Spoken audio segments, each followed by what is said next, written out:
Hello दोस्तों, Manju Hindi story में आपका स्वागत है। आज की कहानी है बूढ़े आदमी की मदद।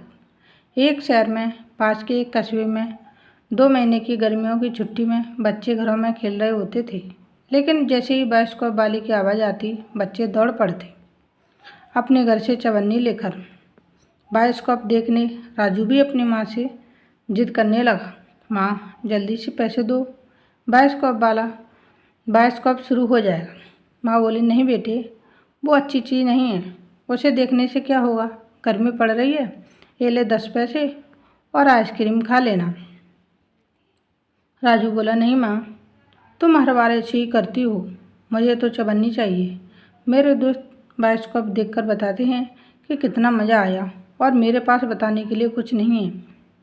माँ बोली, अच्छा ठीक है, ये ले चवन्नी, लेकिन ये आखिरी बार है, आगे से हर दिन केवल 10 पैसे मिलेंगे आइसक्रीम खाने के लिए।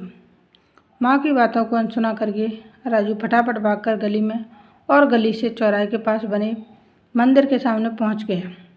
रंग बिरंगे चित्रों से सजा लकड़ी का बाइस्कोप, जिसे बाइस्कोप वाला लकड़ी के स्टैंड पर लगा रहा था। सामने 3 बड़ी कटोरी चेन से बंधी हुई थी। एक एक कटोरी दोनों साइड में लगी थी। जो भी पैसा देता उसकी कटोरी खोलकर उसमें रख देते और बैठा दिया जाता था। राजू ने भी जल्दी से चवन्नी देकर अपनी जगह बना ली। अंदर शीशे के सामने एक सफ़ेद सा पर्दा लगा था, जिसमें केवल रोशनी दिख रही थी। राजू बोला, अंकल, इसमें तो कुछ दिख ही नहीं रहा। बाइस्कोप वाला हंसते हुए बोला, अभी शुरू कहाँ हुआ है, और बच्चे आ जाएं फिर एक साथ शुरू करेंगे। कुछ ही देर में बच्चे आ गए। तभी बाइस्कोप वाले ने दिखाना शुरू किया। एक एक फ़ोटो दिखाता, फिर उसके बारे में बताता जाता, साथ में मजाकिया बातें भी बोलता जाता। कुछ ही देर में शो ख़त्म हो गया। राजू और उसके दोस्त को बहुत मज़ा आया।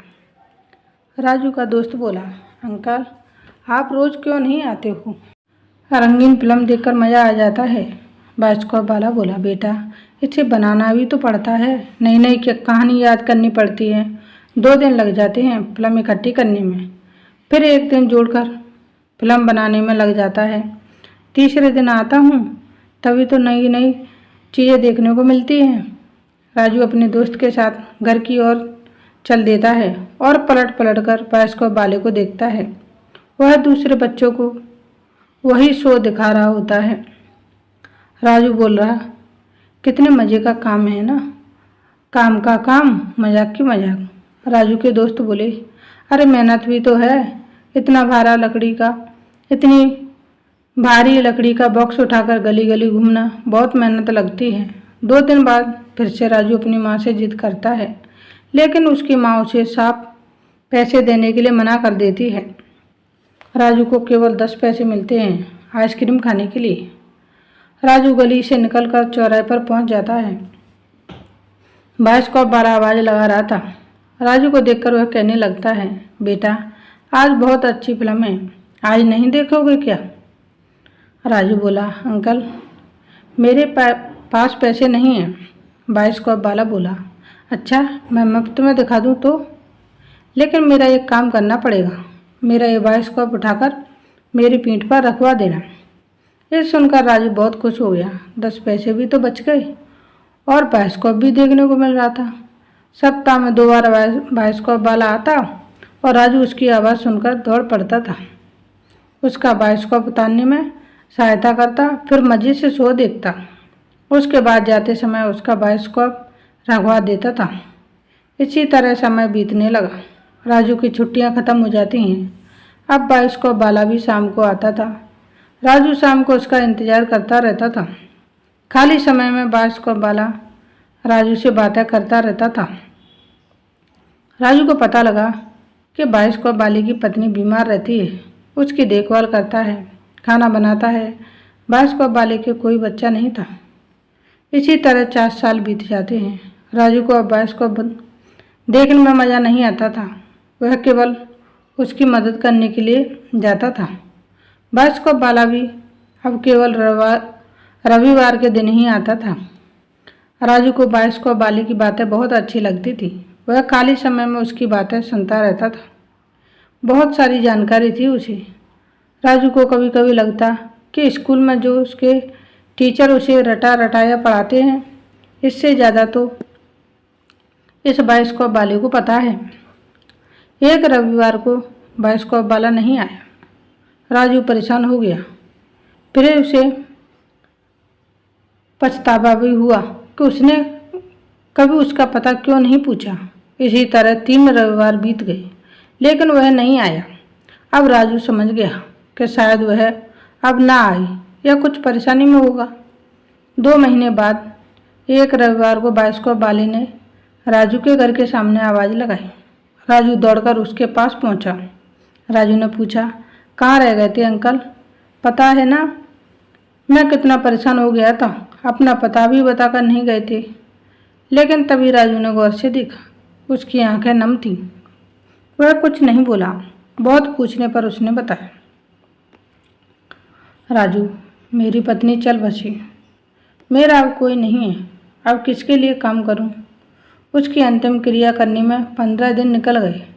तब से अकेला बैठा सोच रहा था कि क्या करूं। राजू बोला, अंकल, आप अकेले कहाँ हो? मैं हूं ना। क्या आप मुझे अपना बेटा नहीं मानते? और अगर मानते हैं तो इतनी बातें क्यों करते थे मेरे साथ? बायोस्कोप वाला बोला, बस बेटा, यही सब सोचकर आ गया कि चलो बच्चों के साथ कुछ समय बीत जाएगा और 2 पैसे भी मिल जाएंगे। राजू ने पूछा, अंकल, आप कहाँ रहते हो? बायोस्कोप वाले ने बताया कि वो जो पुराना खंडर स्कूल है ना, उसके पीछे के सड़क के किनारे मेरी झुग्गी है, वहीं रहता हूँ।